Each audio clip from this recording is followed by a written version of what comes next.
que a mí lo que me interesaba que escribieran o que destacaran, si acaso se leía, porque yo no quería que se leyera el currículo, era la autoría de los libros, pero especialmente la autoría, no la autoría, sino la participación en los libros colectivos, porque yo le decía a Jorge, no hemos logrado que la gente de los libros escriba, independiente que tenga ubicado en buen ranking, al menos con este espacio que tenemos 2 años trabajando, no hemos logrado que escriban. Nosotros en la Universidad Bicentenaria de Agua, cada vez que hacemos un evento, sale un libro colectivo.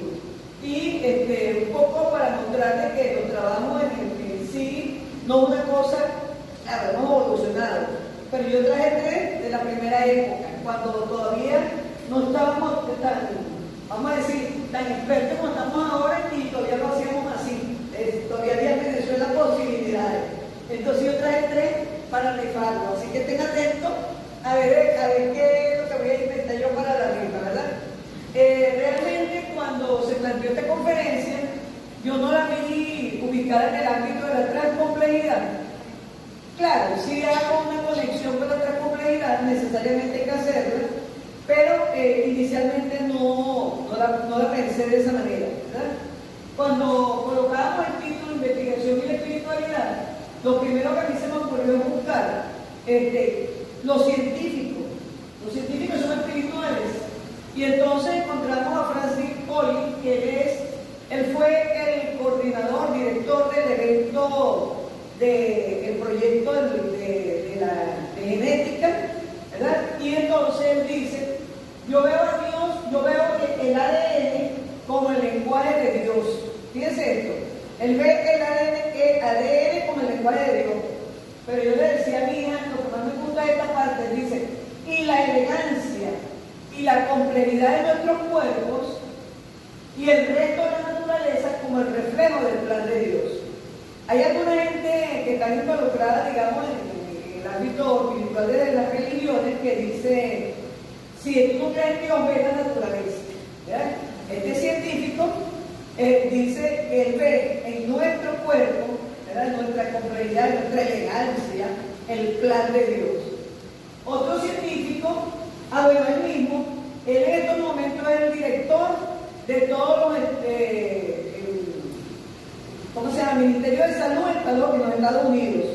Y, como les decía, fue el director del proyecto de Nova Humana. Él dice que una de las mayores motivaciones de la humanidad es encontrar respuestas a preguntas profundas. Y dice, debemos utilizar todo el poder, tanto de la perspectiva científica como espiritual, para lograr la comprensión de lo visible y de lo invisible. Realmente, yo busqué a los científicos porque uno siempre dice, el científico, uno confía en el científico. Esto, de hecho, yo voy a mostrar más adelante algo que yo le decía ayer a una compañera de trabajo. Realmente, la gente puede creer que no es verdadero, pero lo hizo un neurólogo. Entonces, uno confía en los científicos. Y fíjense que está diciendo, para todas esas respuestas que tenemos, para todas esas preguntas que tenemos, debemos recurrir a la ciencia, pero también a lo espiritual, porque obviamente hay cosas que no nos podemos responder desde los científicos. Y busqué otro científico, este señor es un neuropsicólogo, él dice, tenemos que reconocer que somos seres espirituales, con alma existente en un mundo espiritual, así como seres materiales, con cuerpo y cerebro existentes en un mundo material. Se está hablando de que somos cuerpo y espíritu, y que como espíritu existimos en un mundo espiritual, y como cuerpo existimos en un mundo material. Entonces, obviamente, vamos a tener conocimiento de ambas dimensiones. Como les decía, yo quise comenzar con esto diciendo, bueno, si esto lo dicen los científicos, como que no tenemos mucha duda de que el hombre es un ser espiritual. Pero no obstante, pasa la letra, por favor, hay una investigación, estas dos mujeres son sociólogas, en una universidad de Estados Unidos llamada Rice Universidad, y ellas hicieron un estudio en el 2011. Fíjense que el estudio lo hicieron con 275 científicos, tanto del área de ciencias naturales como ciencias sociales, en 21 universidades universidades élite de Estados Unidos. Pudiéramos decir que la UNIT es una universidad élite de Venezuela. Es decir, ¿qué está diciendo ellos con esto?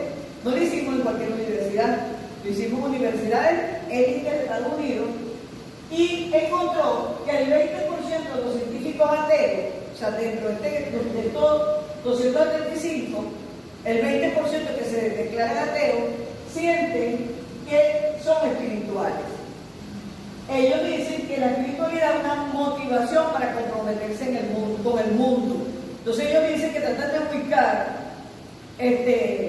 dentro de la espiritualidad, como decir, el ánimo, la fuerza, para que a través de la ciencia dar respuesta a lo que requiere la sociedad.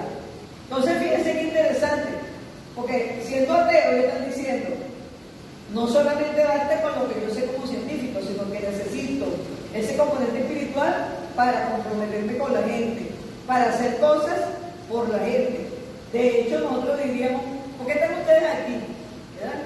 Pudiendo estar en otro lado, haciendo a lo mejor algo más útil. Y yo diría lo mismo, que estoy yo aquí. Y bueno, en parte es por ese componente espiritual que nos hace decir, bueno, a pesar de todo lo que está ocurriendo, estamos en este momento en otro ámbito quizás un poco más elevado, en el sentido que vamos a compartir, y de paso un tema que generalmente tiende a confundirse como separado de la ciencia. Este libro, lo coloqué ahí nada más para decirle que en este libro hay cantidades de citas textuales de numerosos científicos que demuestran su espiritualidad, ¿verdad? Hoy yo nada más traje 2, pero hay muchísimos. ¿Seguimos? Ahora, frente a esta, vamos a decir, pequeña introducción, nos preguntamos, ¿es la espiritualidad de la investigación o es la espiritualidad de la realidad investigada? Porque el título de la conferencia inicialmente era la dimensión espiritual de la investigación. Yo la cambié para colocar investigación y espiritualidad. Ahora, la pregunta es esa, ¿es la investigación es la que es espiritual o es la realidad que investigamos la que es espiritual? Por los momentos, hasta ahora hemos demostrado que el que investiga, que es el hombre es un ser espiritual. En función de esto, yo dividí la conferencia en 4 partes, así que es larga, prepárense. ¿Verdad? Primero, una definición de la espiritualidad. En segundo lugar, si se está investigando sobre espiritualidad. Y sin planearlo, al hacer esa segunda parte encontré que hay numerosos instrumentos que miden la espiritualidad. Y finalmente, lo que nos planteaba quien me presentó, la relación de la espiritualidad con las ciencias espirituales.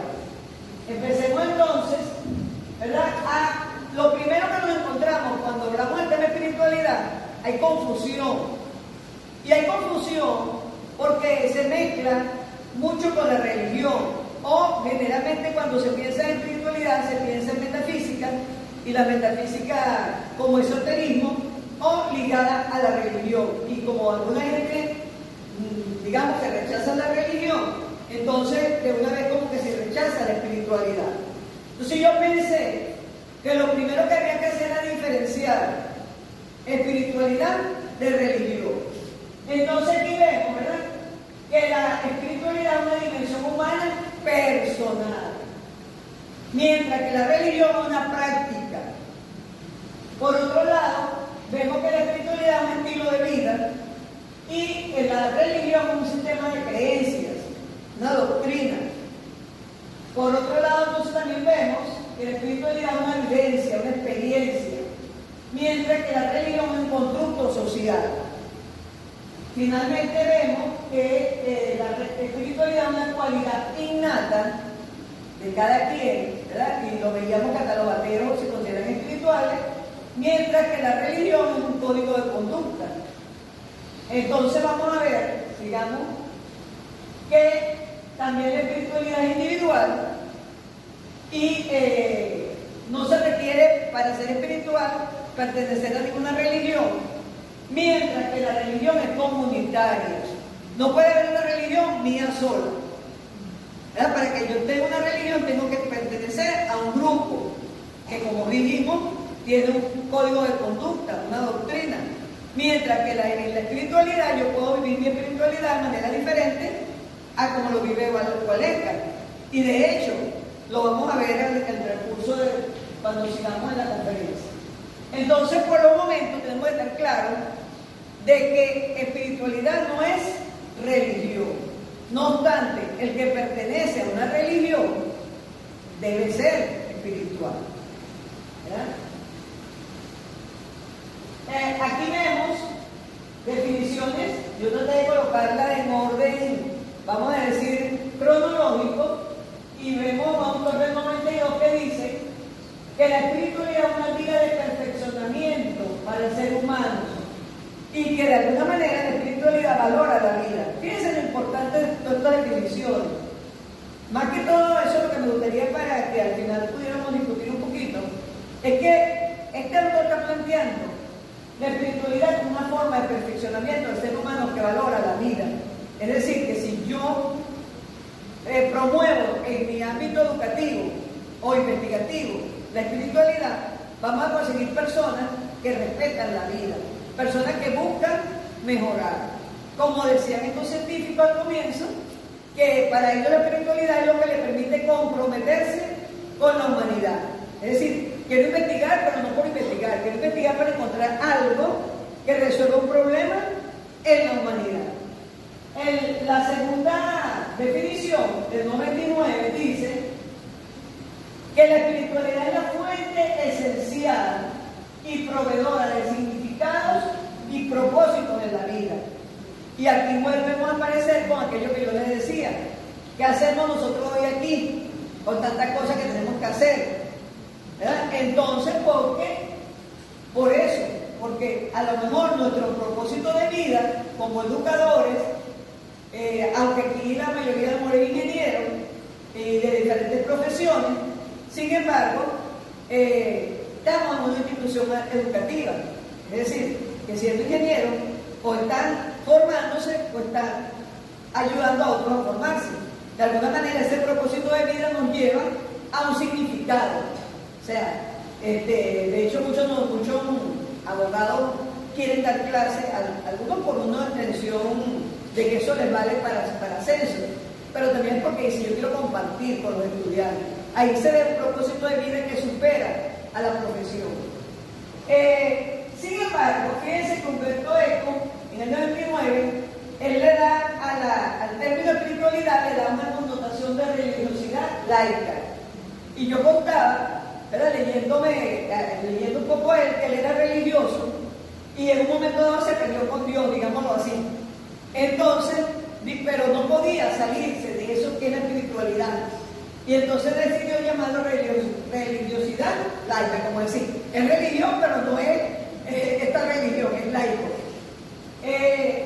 Bianchi en el 2010, ella es una médico, y a mí me gustó, desde que empecé a leerla, me gustó ella, porque ella tiene un instrumento que es para la ficha médica, pero que yo lo tengo como un instrumento que puede servir de investigación. Para ella la espiritualidad es la acción del espíritu en el ser humano. Y yo le contaba a mi hija que leyendo otros médicos, ellos dicen que trabajan con gente que está, vamos a decir ya, para morir, ¿verdad? Por alguna enfermedad, que ellos tienen problemas espirituales. Entonces ellos también hicieron una escala para medir la espiritualidad. Entonces fíjense, los médicos, cuando uno como educador, obviamente como pudieron oír, yo soy profesor educadora, pues, soy de una área un poquito más, menos, vamos a decir, más blanda. Sin embargo, yo soy profesora de biología y química y por eso también estoy pertenezco al área de la ciencia dura, y esa es mi formación de inicio, porque el pedagógico en ese momento era muy científico, muy técnico. Decimos los médicos son para nosotros los mayores científicos. Por eso yo hablaba de los neurólogos, que son los que han hecho más investigaciones sobre la espiritualidad. Y sin embargo, cuando ustedes empiezan a buscar, los que más han investigado sobre la espiritualidad son los médicos. Entonces, ¿por qué? Justamente buscando esa solución a la salud que se les escapa de la ciencia. Y finalmente, Palacio en el 2015 dice que es una experiencia de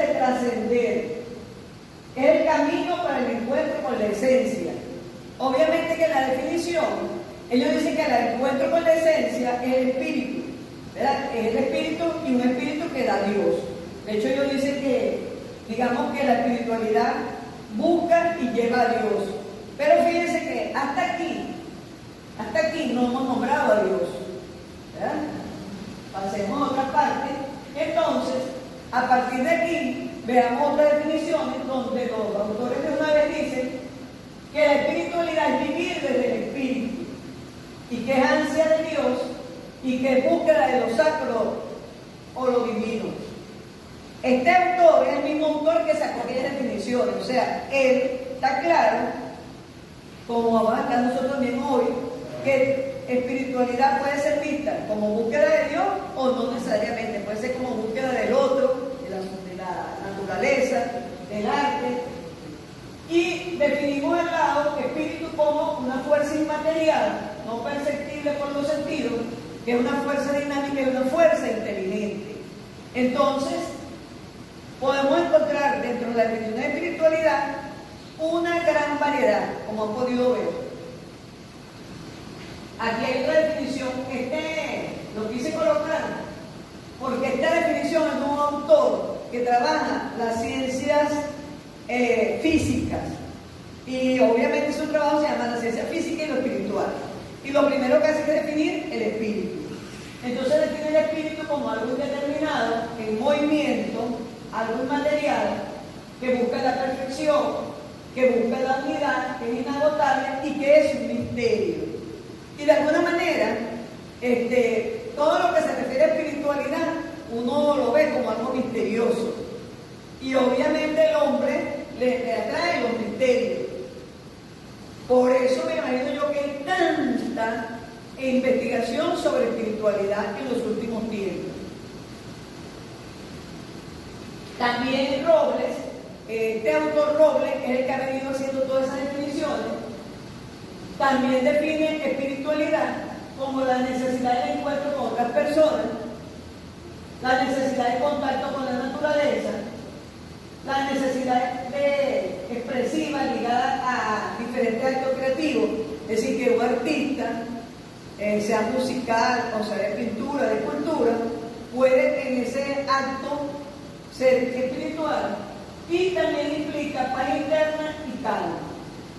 Entonces fíjense la gran variedad de definiciones de espiritualidad.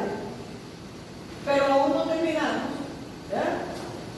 Robles también dice que es fuente inagotable de fe y poder de voluntad.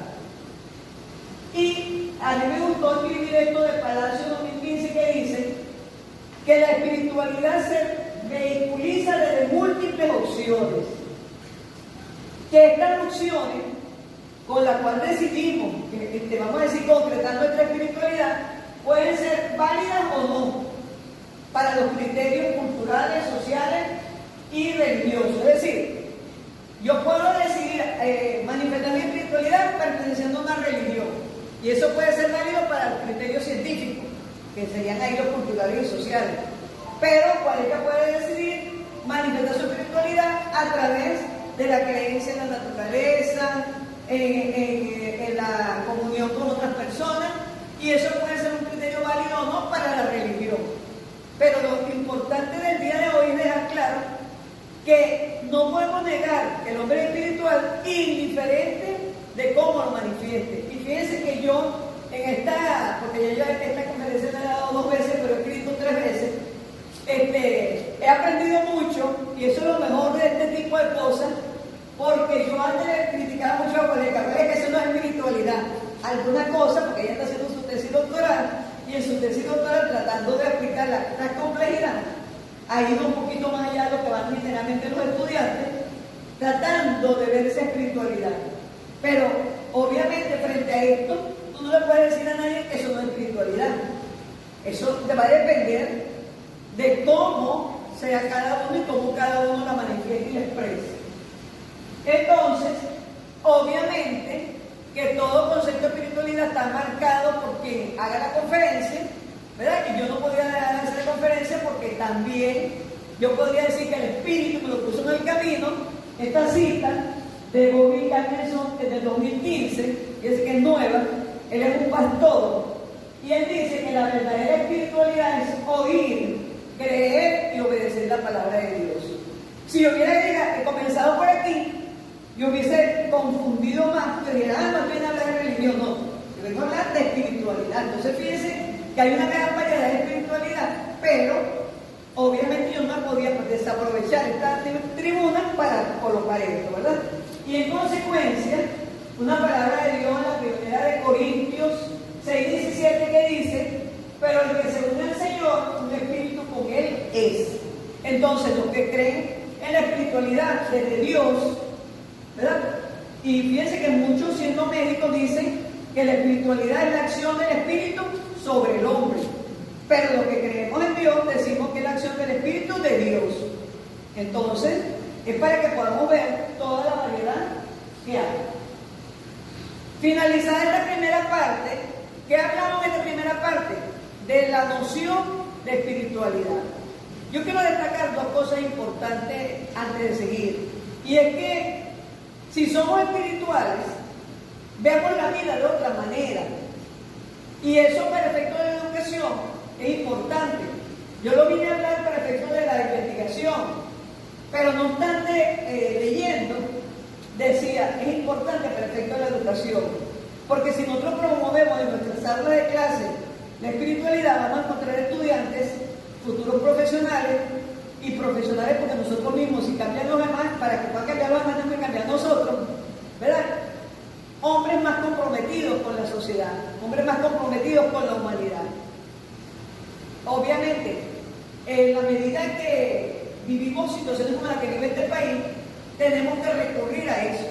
Tenemos que recurrir a eso porque la espiritualidad, además de que nos hace ser más proclive a ayudar al otro, también nos hace, como decía una cita por ahí, tener paz y calma. Fíjense que hay una definición de espiritualidad como paz y calma.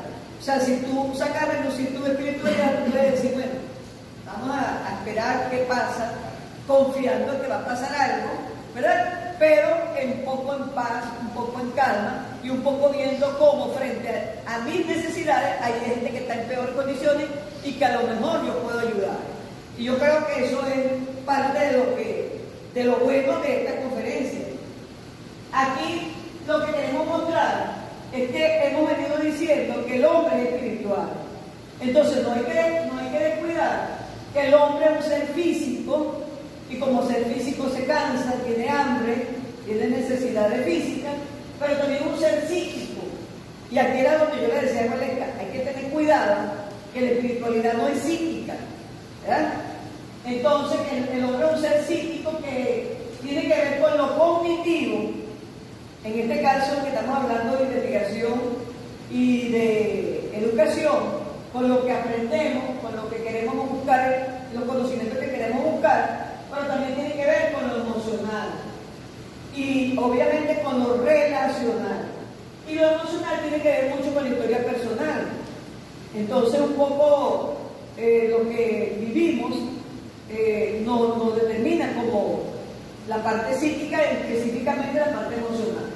Y lo espiritual tiene que ver con una conciencia, como un poco hacernos conscientes. Por eso es que cuando yo termino una parte digo, bueno, pero de aquí vamos a destacar esto, ¿verdad? Es como para hacernos conscientes, porque no sé si somos espirituales, ¿y eso qué implica? Bueno, cuando tomamos conciencia y queremos ir más allá, a lo trascendente. Por eso decíamos que no nos conformamos con oír clases o dar clases, sino que hay una conferencia, vamos, ¿verdad? A mí me invitan, ¿cómo no? ¿Verdad? Porque es una manera de trascender dentro de lo poco que uno le corresponde. Y esta espiritualidad es creadora, y es creadora de actos y de palabras. Entonces, hablábamos, nosotros esperábamos de todas las cosas que las mujeres podemos hacer, y la doctora Rosa nos mostraba lo que está tejiendo para una nieta que está en Chile y que ella no sabe tejer, y ustedes se quedan asombrados. ¿Qué está entendiendo ahí su espiritualidad? ¿Verdad? Entonces se manifiesta en palabras, porque yo voy a hacer, y en actos, porque hizo. Entonces, hemos concretado que el hombre es un un ser tripartito, cuerpo, mente y espíritu, y tiene esa dimensión espiritual. ¿Y para qué le sirve al hombre esa dimensión espiritual? Un poco para eso que todo el tiempo andamos buscando, ¿por qué ocurre esto? ¿Y por qué pasó esto? Entonces dice que la espiritualidad es la búsqueda de respuesta del ser humano ante su experiencia de finitud, de frustración y de falta de sentido de la existencia. Muchos de nosotros en este tiempo pudiéramos estar frustrados si dijéramos, ¿para qué trabajar en una universidad? Si pensamos todo lo que implica desde el punto de vista intelectual y a lo mejor la remuneración que recibimos. Sin embargo, frente a esas preguntas, o incluso la gente que está, vamos a decir, declarada enferma y no tiene salvación ya, no tiene posibilidades, frente a esa surge la dimensión espiritual que me puede dar respuesta. Y dice que el hombre trata de buscar algo o alguien de más allá que le dé respuesta. Y ese alguien o de más allá que le dé respuesta no necesariamente es Dios. Obviamente para los que creemos en Dios, pero es esa espiritualidad, es esa búsqueda más profunda. Aquí podemos ver, este es un psicólogo, estos son unos psicólogos que hicieron una investigación, González y Valera en el 2002, y ellos dicen que el hombre tiene interioridad, ¿verdad?, que se manifiesta en sentimientos, actitudes, ideas y una visión externa que tiene que ver con su relación hacia sí mismo y hacia el entorno. Y que cuando el hombre va madurando esa idea de que no solamente es físico y mental, sino que es espiritual, eso le va a permitir una autotrascendencia y lo va a identificar más como con la humanidad. Es decir, a medida que yo me doy cuenta de que yo no soy únicamente mente, yo no soy únicamente cuerpo y que así me vaya envejeciendo, todavía tengo mucho que hacer, mucho que dar, eso me permite identidad con el ser humano y autotrascender. Entonces, eso tiene que ver también entonces con esta conferencia. O sea, ¿para qué me interesa a mí saber de espiritualidad? Para yo saber un poco más de quién soy. Porque en la medida que podamos conocernos más, es que podamos entender, ¿verdad? ¿Por qué? Con esta terminamos entonces una parte, ¿verdad?, de la conferencia y pasamos a una segunda parte, que tiene que ver con qué se ha investigado sobre espiritualidad. ¿Qué quise yo plantear hasta aquí? Que es necesario que los ingenieros, los abogados, los médicos, ya ellos lo saben, pero como estamos aquí en Guacara hoy, vamos a ver si los de Guacara después de hoy lo saben.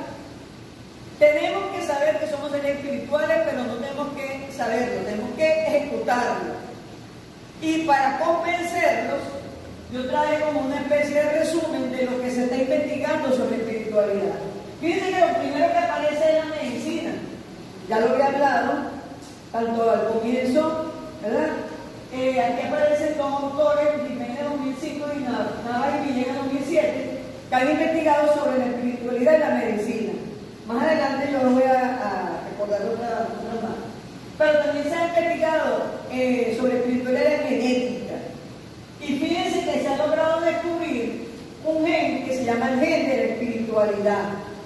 Este gen tiene la sigla BATM2, que significa transportador vesicular de monoaminas. Y lo hizo un autor, Hammer, en 2004. Esto era lo que yo decía, que yo le decía a mis compañeras de trabajo, uno puede decir, un gen de la espiritualidad, ¿será que eso es creíble? Pero esto no es un invento, no es escrito, es un trabajo científico que ha identificado ese gen, cómo han logrado identificar los genes de la homosexualidad. Entonces, si nosotros entendemos eso, ¿verdad?, obviamente que los religiosos no van a creer eso, y de hecho pelean porque dicen, porque también se ha investigado en el cerebro, y desde el cerebro, Soares y Marsa en 1997 con la neurobiología han investigado sobre la inteligencia espiritual y dice que es la inteligencia más importante. Otro autor ha investigado sobre neuroteología, que tiene que ver con que el cerebro tiene que ver con lo espiritual. Dice, bueno, así como se logró en la genética el gen, dice que en el cerebro hay partes que determinan esa espiritualidad. Y esto lo avanza Rubia en el 2015, al decir que la espiritualidad puede ser estimulada en una parte del cerebro, que es lo que llaman el cerebro límbico o emocional, y de ahí surge el concepto de neuroespiritualidad. Entonces, obviamente los religiosos no podrán creer, y de hecho dicen que hay unas discusiones, que cómo se le ocurre pensar que mi espiritualidad pues, está en el cerebro, si por allá dije que depende del espíritu, ¿verdad? Que Dios provee. Y obviamente, como les decía, son investigaciones científicas, que nos están demostrando que no importa quién tenga la verdad. ¿Qué es lo que nos está demostrando? Que el hombre en esa búsqueda ya no se conforma con lo superficial, con lo externo, que no es que sea malo, porque si somos cuerpo, mente y espíritu, los tres son importantes, ¿verdad? Sino que el hombre, y por eso les digo, los neurocientíficos andan buscando más allá y han hecho investigaciones. Entonces fíjense que la primera que aparecía era medicina, genética y el cerebro. En esta lámina ya aparecen otros temas como la educación, familia y trabajo, espiritualidad relacionada con psicología, psiquiatría, ciencia cognitiva, espiritualidad relacionada con bioética, una temática que se llama la neuroantropología, y se podría decir que hay dos grandes tendencias en el caso de la espiritualidad. Los que están investigando la espiritualidad de manera parcial, por ejemplo, la espiritualidad en el cerebro, la espiritualidad en la genética, y los que están investigando la espiritualidad de manera total, como un elemento total del hombre. En este caso, en 2012, que él habla de volver hacia atrás, ¿verdad? Por ejemplo, él habla de alguien que a lo mejor nosotros ya dejamos de nombrar, que es Maslow, y él dice que cuando Maslow habla de la trascendencia, de la autorrealización, está planteando esa espiritualidad desde el ámbito integral, total. Como sea parcial o global, la espiritualidad, fíjense que por eso yo decía, no es un tema de tres complejidad. Hasta ahora yo no he hablado nada de tres complejidad, o sea, es un tema que se está investigando. Y se está investigando en los ámbitos más altos, porque todas estas investigaciones son de países, la mayoría, de países europeos. Claro que hay investigaciones de Estados Unidos y investigaciones de Latinoamérica. De hecho, yo traigo una, que es esta. Me pareció interesante traerla. Esta investigación fue hecha en Puerto Rico, con 521 empresarios. O sea, tiene mucho que ver con esta universidad. Dice que lo convocaron a la Cámara de Comercio y ellos decidieron participar. Y entonces se hizo una encuesta y yo nada más traje los resultados puntuales, ¿verdad? Dice que el 64,6% considera que la espiritualidad es relevante en el lugar de trabajo. El 78,4% cree que la espiritualidad podría ayudar a darle sentido, significado y propósito al trabajo. Y el 76,5% creen que el bien que haga una organización a su comunidad le será devuelto en ganancia. Fíjense esto, lo importante de esta investigación. No es la investigación como tal, sino lo importante. Es decir, si yo empresario, si yo rector de la universidad, si yo profesor sin ninguna categoría en mi salón, asumo estos resultados de una investigación hecha en Puerto Rico. O sea, no estamos hablando que le hicieron en la UMA en un rinconcito de Venezuela, ¿verdad? Estamos hablando de universidades de otros países que consideramos desarrollados y que son, que realmente tienen más avance. Si yo considero eso, si yo promuevo la espiritualidad en mi ámbito de trabajo, obviamente que va a tener trabajadores más productivos, porque están más tranquilos, porque están más calmados, tan claros en que algunas cosas nos toca vivirlas y sobre todo están propios a colaborar. Muchas cosas que tenemos que hacer en este tiempo implica colaboración, cooperación y uno dice, ¿por qué? Si yo toda la vida he hecho este trabajo no he tenido que hacer eso, ¿y por qué ahora lo tengo que hacer? Bueno, ¿verdad? Entonces, por eso quise traer esa lámina. La ayudante me está adelantando mucho, pero está bien. Esta lámina resume en esa búsqueda.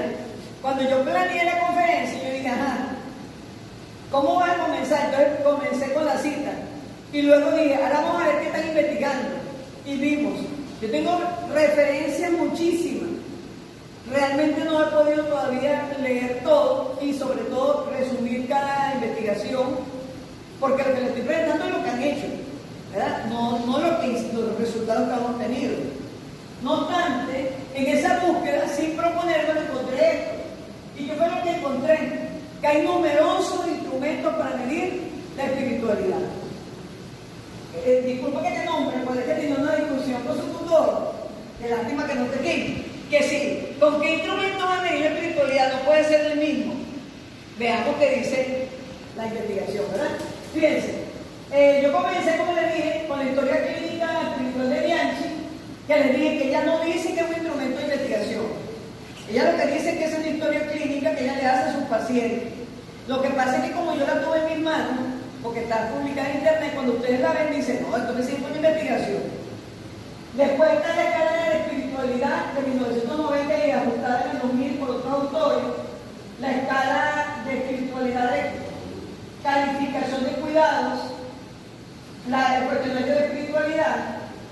Esta fue la última que encontré, la escala numérica para evaluar síntomas espirituales y una encuesta sobre la dimensión espiritual de la personalidad. Fíjense que esta encuesta de psicólogos, González y Valera, son los mismos que les presenté antes, que ellos cuando hicieron esa investigación para ver la personalidad del hombre, elaboraron esa encuesta. Pero lo que yo quiero que vean es que hay tanto instrumentos cuantitativos como instrumentos cualitativos. Por ejemplo, la historia clínica espiritual de Bianchi es cualitativa, son preguntas abiertas, pero la mayoría de estas escalas son cerradas, cuantitativas, y por lo menos esta la estoy pensando bien porque fue la última que encontré. Yo le decía a Noelia que esa fue la investigación fue aprobada en el 2009 y terminada en el 2010, pero publicada ahorita. Por eso es que yo le coloqué en ese 2009, porque es en ese momento cuando la construyen, pero coloqué registro en el 2017 porque la están publicando en el 2017. Esa, por ejemplo, tiene parte cuantitativa porque ellos elaboraron una escala, pero no como la escala de repente que hacemos nosotros de que 4, 5, 4, 3, 2, 1, sino ¿qué significa 4? Y yo le decía, porque como yo tengo un grupo de edad dorada, ¿verdad? Entonces me llaman así edad dorada, yo le digo, oye, yo voy a utilizar esta encuesta, claro, adaptada con ellos. Entonces lo que quiero decir es que cuando hablamos de ciencias espirituales, todavía no hemos llegado a eso, pero estamos hablando de espiritualidad y ciencias espirituales, la gente dice, ay, ¿cómo lo voy a investigar? No hay que estarse pensando que requiere un instrumento especial. Depende como usted lo vea. Puede ser cuantitativo, puede ser cualitativo. Lo que tiene que estar claro es que ninguno de ellos va a medir la espiritualidad como tal, de manera perfecta, pero que tampoco, ni siquiera lo físico lo mide de manera perfecta. Porque si te preguntan cómo estás físicamente, tú dices bien. Y si te va un médico, te dice usted está sano. Pero no te está diciendo en perfección que cada partecita de tu cuerpo de una cosa no está bien, ¿verdad? Entonces, así como no podemos investigar la verdad absoluta de la parte física ni de la parte mental, pues mucho menos de lo espiritual, pero hay instrumentos. De hecho, en la universidad, una persona que yo digo que no le interesa mucho la investigación, ayer me dijo, mire, doctora, ¿sabe que en la Universidad de Buenos Aires hay una escala para medir la espiritualidad de tantas preguntas, o sea, catalogó y todo? Se la voy a mandar. Eso que me está indicando que tenemos que entender que esto también lo tenemos que investigar, ¿verdad? Entonces, con eso terminamos la segunda parte. Recuerden que yo dije que la segunda parte era ver qué hay, qué se está investigando sobre espiritualidad. Hemos visto que se está investigando en todos los temas, o en casi todos. Y hemos visto que se está investigando en la mayoría de los países, en los diferentes países. Y yo traté de buscar lo más nuevo. ¿Verdad? Entonces, claro, hay fechas que no son tan nuevas, pero vieron que un estudio que empezó en 2009 se publica en 2017, porque estamos claros, ellos ese estudio lo hicieron, lo aplicaron primero unos para validarlo, después otros, que quizás ahí es donde estamos fallando nosotros, luego lo aplicaron unas enfermeras que estaban entrenadas para eso, 3 enfermeras, uno quiere resolver todo de una sola vez, y todo eso lo hicieron ellos justamente para irle dando validez al instrumento. Aquí pasamos a la tercera parte, casi ya la última de la conferencia, que tiene que ver cómo hacemos con esto. Entonces lo primero que tenemos que ver es qué es lo que investigamos nosotros. Bueno, nosotros investigamos la realidad. Entonces, una realidad es que hoy estamos aquí en Huacara, con cierta temperatura, eso es una realidad. Ahora, esa es la única realidad. Por ejemplo, yo que estoy parada del lado acá, con un auditorio, digamos que a mi disposición, yo digo, ¿será que estoy aprovechando bien la oportunidad? Entonces hay otros elementos no medibles, no tangibles. Entonces por eso era importante empezar con una definición de la realidad. ¿Y qué es la realidad? Según Bonilla y Rodríguez en 2008, es una totalidad con dimensiones objetivas y subjetivas. Las tres son muy parecidas, pero yo las traje para que vean diferentes investigadores en diferentes momentos llegan a la misma conclusión. Este libro lo compré yo en Bogotá, es un libro colombiano, y ya desde el 2008, y el libro era de ese año, viene hablando de la realidad con dimensiones objetivas y subjetivas. Luego, Sa, que lo tuvieron ustedes aquí en la UNITED, y habló justamente de realidad. A lo mejor no es que lo dijo en el 2015, pero sus escritos, los que yo conozco a partir de 2015, él dice que la realidad es un complejo configurado por lo objetivo y lo subjetivo. Lo mismo que dicen ella, pero él agrega lo apariencial y lo sustancial, lo material y lo energético. Entonces, por ejemplo, en física, una de las cosas que decimos que todo es energía. Entonces, obviamente, pero también hay materia. Y este nuevo, García Magariño, de 2018, él hace una definición donde toma varios autores. Lo que pasa es que yo tomé nada más a Ribón del 2008, pero él toma varios autores. Y él dice que la realidad es un todo interconectado, una entidad dinámica, extremadamente amplia y compleja, en movimiento, en constante evolución y en proceso de reconstitución permanente. ¿Qué es lo que yo quiero mostrar con esto? Que no es la gente de la transcomplejidad lo que inventó esto, porque estos son diferentes sitios, ¿verdad? En diferentes momentos, y todos hemos llegado a la conclusión que no podemos seguir diciendo que la realidad es lo que está fuera de mí y lo que es objetivo y lo que es medible. Pero tampoco tienen razón los que dicen que la realidad es únicamente lo interno, lo que es subjetivo, porque todo lo que nos encontramos en el camino es, ¿verdad?, un todo complejo que tiene elementos objetivos y elementos subjetivos. Y un tema más subjetivo que la espiritualidad.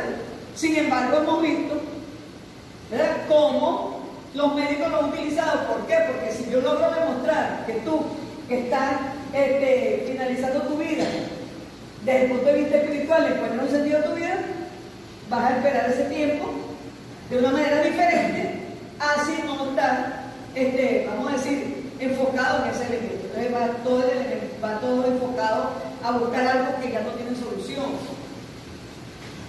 Este es otro concepto de Krishna 2015, y él dice que el hombre, algo como ya lo dijimos, es materia y es conciencia. Y como materia se ocupa del mundo externo. ¿Desde dónde? Desde la ciencia y la tecnología. Y buscando lo mensurable a través de la razón. Pero el hombre también es conciencia, y desde ese punto de vista busca el mundo interno. ¿Desde dónde? Desde la espiritualidad, que es inmensurable, y lo hace a través de la intuición. Entonces, ahí nosotros tenemos un amigo que por cierto también estuvo por aquí, que esa vez cuando yo lo presenté, yo dije que le decimos el loco, porque él dice que todo es intuición. Bueno, la investigación nos está dando que hay razón y hay intuición. Tú no puedes vivir únicamente de la intuición, pero tampoco puedes vivir únicamente de la razón, ¿verdad? Y eso lo vemos a diario. Ok, esta lámina yo no la voy a explicar, simplemente quiero que vean que en la transición de la modernidad hasta la posmodernidad, en el auge, digamos, en el auge de la modernidad, el hombre se siente que él es poderoso, se separa de la naturaleza y por eso se separa también de lo subjetivo, del Dios. Ahí dice que tendrá un poder ilimitado al hombre. Y entonces, pero llega un momento en que el hombre en esa forma de vida, de inmediatez, se siente solo, se siente incomunicado, se siente angustiado. Digamos que ese es el ámbito de la transición. Y en la posmodernidad, donde se habla un poco más de holístico, de integral, ¿verdad? De búsqueda de caminos espirituales, digamos que ahí, en esa transición, tiene lugar vamos a decir, este auge de la investigación en la espiritualidad. Los que escriben dicen que durante la modernidad el hombre buscó la espiritualidad a través de las terapias psicológicas. Pero en la posmodernidad el hombre está buscando la espiritualidad a través del esoterismo, pero también a través de Dios. Es decir, lo que acabamos de ver, las diferentes dimensiones de la espiritualidad. Entonces, ¿cuál es la intención de este gráfico? De ver de que toda esta investigación que está surgiendo sobre espiritualidad tiene que ver con el cambio de paradigma, con el cambio de época, ¿verdad? O sea, no es casual esa evolución del hombre, ¿verdad? Porque no era el hombre de la modernidad que estábamos descubriendo cosas, ya el hombre tiene tanto conocimiento que quiere más. Entonces va en esa búsqueda. Y este autor dice que frente al mundo moderno desencantado, donde la realidad parece como algo externo al sujeto, surge la espiritualidad como un mecanismo de reencantamiento del mundo. Fíjense lo que dice, porque yo le escribí, porque dice, de defensa y recuperación del ciudadano actual. Es decir, este autor del año 80 está planteando que el hombre esperaba mucho de la modernidad, del progreso, del desarrollo, y no lo logró. Y el hombre se ha desencantado. Y obviamente con la posmodernidad tampoco es que hemos logrado mucho. Entonces, ¿pero qué dice él? La espiritualidad puede servir de defensa y recuperación del ciudadano. Cuando ustedes vayan a hablar de lo que va a pasar en Venezuela, porque tiene que pasar, que va a costar mucho recuperar a Venezuela y todo lo que hayamos logrado. Si nosotros sabemos esto, ¿verdad? Fíjate que ahí dice, la espiritualidad como mecanismo de defensa y recuperación. Y por eso es que la iglesia en otro tiempo tuvo mucho auge. ¿Por qué? Porque aunque digan lo que digan de la religión, si a ti te dan pauta de conducta, lo que pasa es que ahora si se dan desde el punto de vista de la espiritualidad, tú la puedes manifestar como tú quieras, por religión o sin religión. Pero el ser espiritual te hace un ciudadano mejor, que no solamente te preocupa de ti, sino que también te preocupa del otro. Y un poco lo que dice la ¿verdad? Y obviamente no podía dejar afuera esto, ¿verdad? Sácala completa. Pásala completa. ¿Qué venimos diciendo nosotros desde la primera vez? Pero ahora les voy a decir que yo cambié esta lámina un poquito. Nosotros venimos diciendo que la realidad, como es compleja, no puede ser vista únicamente desde la ciencia. Y lo dijo muy bien el presentador de la ciencia, vamos a decir, física, de lo que llamamos las ciencias naturales, ¿verdad? Y que nosotros la asumimos como métodos cuantitativos. No obstante, yo decía en una conferencia la semana pasada que el positivismo también acepta métodos cualitativos en este tiempo, porque no es el positivismo de Comte, es el positivismo que ha avanzado.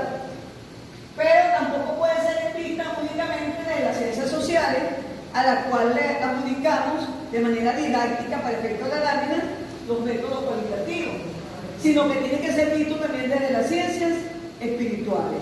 Quiero decirle en honor a la verdad que esta idea de ver la realidad de los tres tipos de ciencia de Jorge Rodríguez, la idea mía es que yo la dibujé, o por lo menos la mandé a dibujar, y la llamé la mirada transcompleja, ¿verdad? Y me ha encantado esa figura desde siempre. Me la hizo un ingeniero, por cierto, un ingeniero que yo y mi hija siempre estamos pensando en él, porque está en Venezuela, pero en otra parte, todas las láminas que yo utilizaba me las hacía y ahora no lo tengo cerca, y él hizo esta lámina, fíjense. Y yo lo que le di fue la idea. Claro, como yo hice un dibujito ahí dije que algo así. Pero lo que quiero ver es que ha modificado, que nosotros antes decíamos que la realidad se veía desde las ciencias espirituales con los métodos dialécticos. No. Hoy yo estoy diciendo que la realidad se ve desde las ciencias espirituales con los métodos filosóficos. Y ya van a ver que son los mismos métodos cualitativos. Ahora, ¿qué es lo que yo le decía a Julieta? ¿Qué es lo que es la dialéctica? La confrontación. La dialéctica está en ustedes, en la confrontación de lo que encontremos con las ciencias naturales, de lo que encontremos con las ciencias sociales y de lo que encontremos con las ciencias espirituales. Entonces, era necesario esto, porque nosotros hablábamos de ciencias espirituales, y yo me acuerdo que yo lo dije la última vez que vine, nosotros colocamos en ciencias espirituales teología, ética y estética. Entonces, buscando los autores, Dilthey, que es el primero que habla de ello, en 1949, plantea como ciencia espiritual historia, política, jurisprudencia, teología, literatura y arte. Hoy nosotros sabemos que las tres primeras no estarían ubicadas en las ciencias espirituales, estarían ubicadas en las ciencias sociales. Entonces yo digo, bueno, vamos a seguir buscando a ver. La Cournot 1955 lo llama ciencias noológicas y plantea la ideología, la mitología, la simbología religiosa, la lógica, la filosofía, la estética, la teología y la ética. Esa clasificación a mí me parece más adecuada para ciencias espirituales. Nosotros seguimos más adelante y encontramos a Piaget, que en el 69, dentro de una clasificación que él hace, él coloca como ciencias espirituales lo que él llama ciencias filosóficas y coloca la moral, la metafísica y la teoría de la ciencia.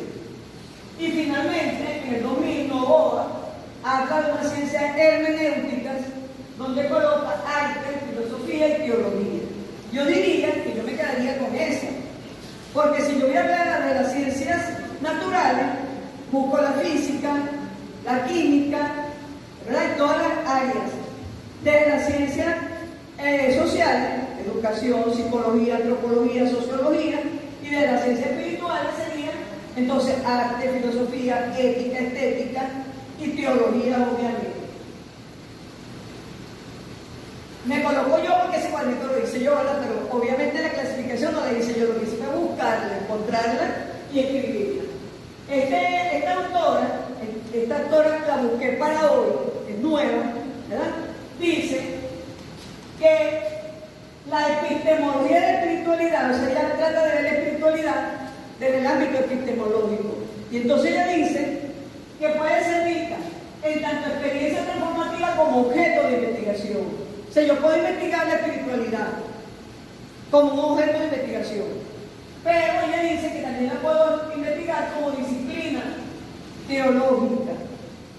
Esta autora obviamente es una universidad teológica, y entonces ella dice que como disciplina teológica la espiritualidad, fíjense, la espiritualidad como una disciplina, ella dice que es interdisciplinaria, que la espiritualidad como disciplina es interdisciplinaria.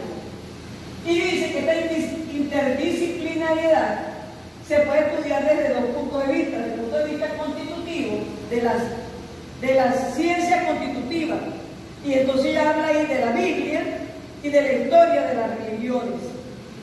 Pero también se puede investigar de las disciplinas problemáticas.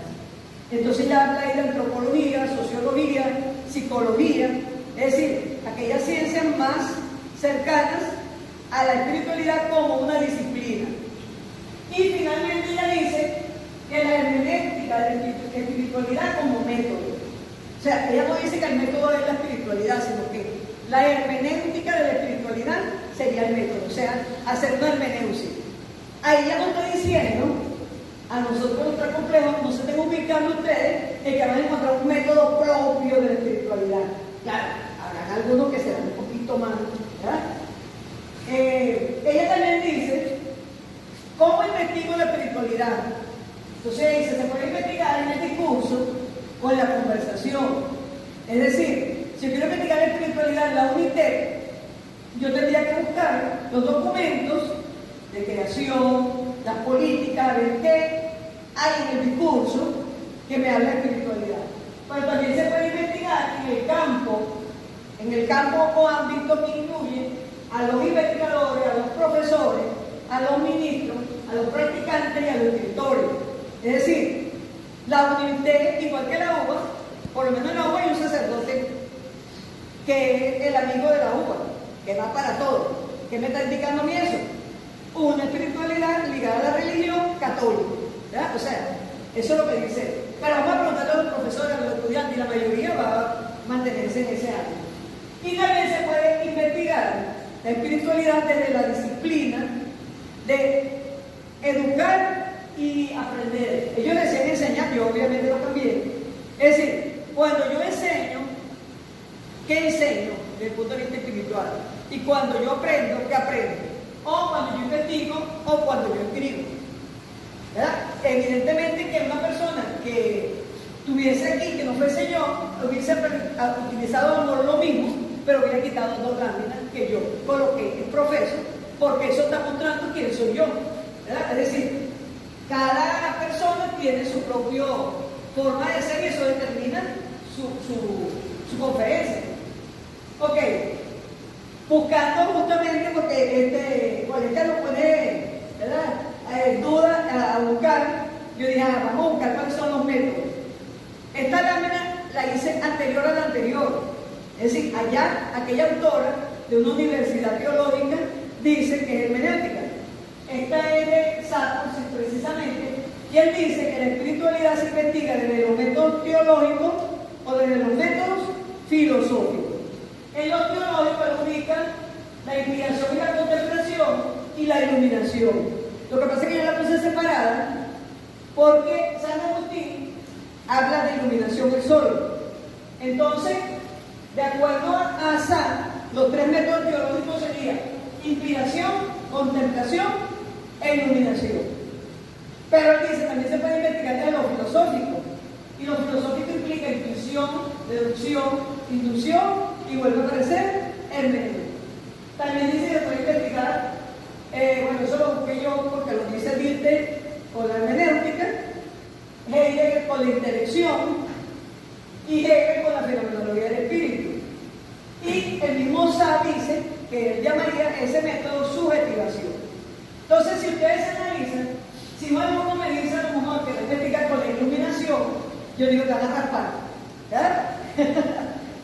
Pero si él dice para investigar la espiritualidad de los ingenieros de la UNITEC, con la hermenéutica nadie va a decir nada, porque ese es un método que ya nosotros hemos aceptado, porque es un método cualitativo, tradicional. Claro, depende del autor, será cómo se va a manejar, pero lo que quiero que vean es eso, ¿verdad? No es que son otros métodos, lo que pasa es que yo lo puse en la lámina como filosófico para diferenciar cuantitativo, cualitativo y filosófico. Pasemos. Esta autora, ella habla de que también se puede investigar. Fíjense, ella le da un nombre. Ella dice que se puede utilizar un método que se llama mistagógico. Los católicos lo deben conocer, porque supuestamente ese es un método, como decir, de acompañamiento en el ámbito espiritual.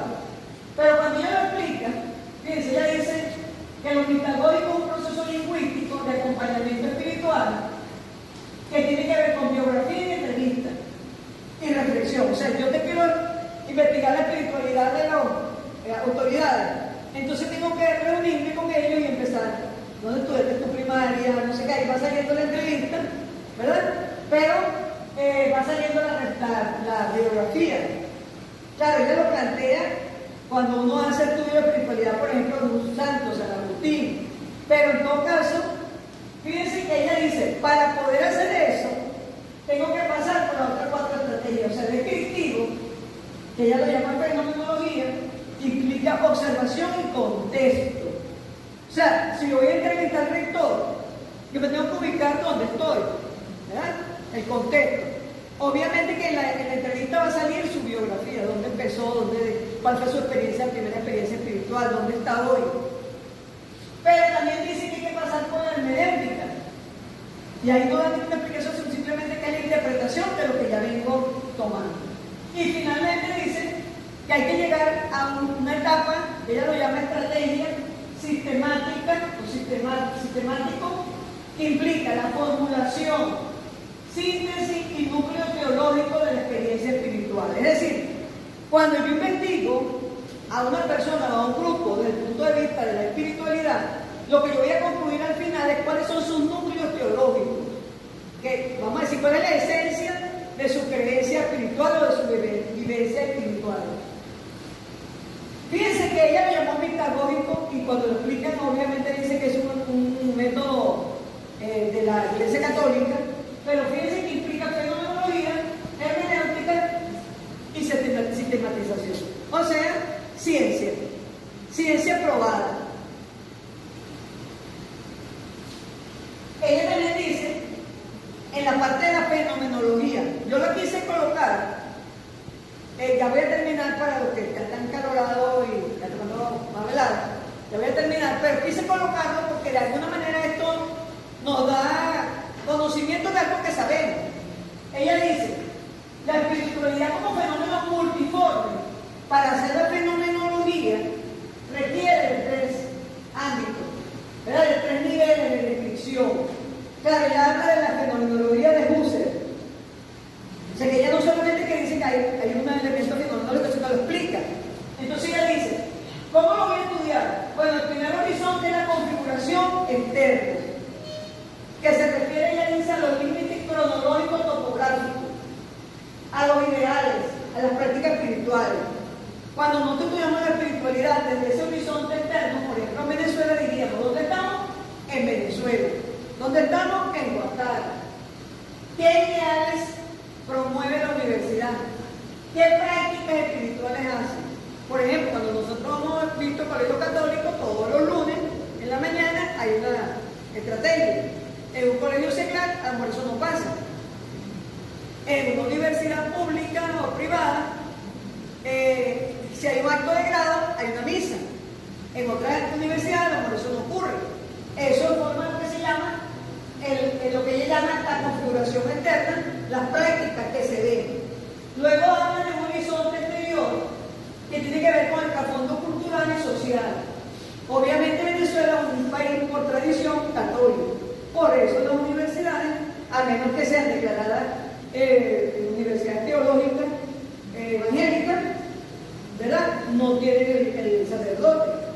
Y habla de un horizonte interior, donde ya va a algo más profundo, a los ejercicios espirituales, a las prácticas de las virtudes, a la oración y al avance hacia la mística, hacia la espiritualidad, ¿verdad? Por ejemplo, nosotros sabemos estudiantes que cuando estudiamos, yo por ejemplo estudiaba, me acordaba que la gente decía, yo prendí una vela, yo no sé qué, hay gente que se para y ora, ¿verdad? Es decir, eso es lo que se refiere a eso. De hecho, yo la pasada estudié con un material que conseguí, y a mí no me interesa, pero ya le puede interesar, de Perú, donde ellos están convocando para unos ejercicios espirituales. Lo primero que dicen es, no son de San Agustín, no son de no sé cuánto, ¿verdad? Son ejercicios espirituales típicos del Perú, donde se van a reunir alrededor de un sitio. Yo me lo leí de todas maneras, no habla mucho tampoco, pero lo que estamos hablando, o sea, la espiritualidad es diversa, tan diversa como personas hay.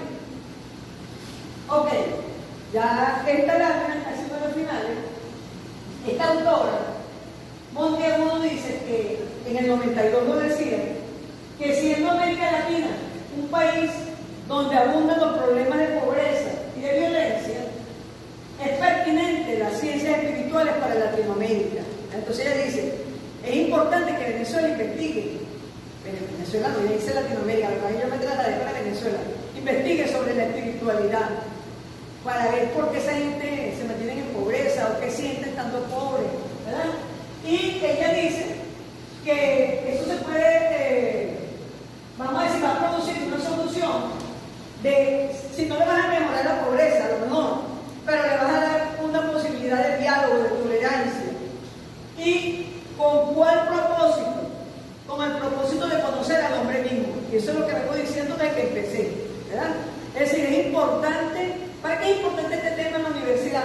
Bueno, para que al menos los que estemos aquí, que como dice una amiga mía, son los que deberían estar, digan, oye, no me gustó nada, pero este pedacito me lo voy a tomar. O sea, por lo menos buscar conocerse uno más, ¿verdad? Y en la medida que uno se conoce más, puede colaborar un poco más con el otro. Y ella dice que se puede investigar, esta repite, fíjense, de febrero de 2006, lo que dijo la doctora, que se investigan desde el discurso, desde la práctica y de las redes espirituales. Por ejemplo, si yo le pregunto a ustedes, le preguntara, ¿con quién te comunicarías en un momento de problema? Esas son tus redes espirituales, ¿verdad? Porque entonces, por ejemplo, yo diría, vamos a llamar a la iglesia para que se orar. De hecho, mucha gente me dice, mira, doctora, para que hable, oren por mí, ¿verdad? O sea, ahí se ve la necesidad que tiene el ser humano de la oración.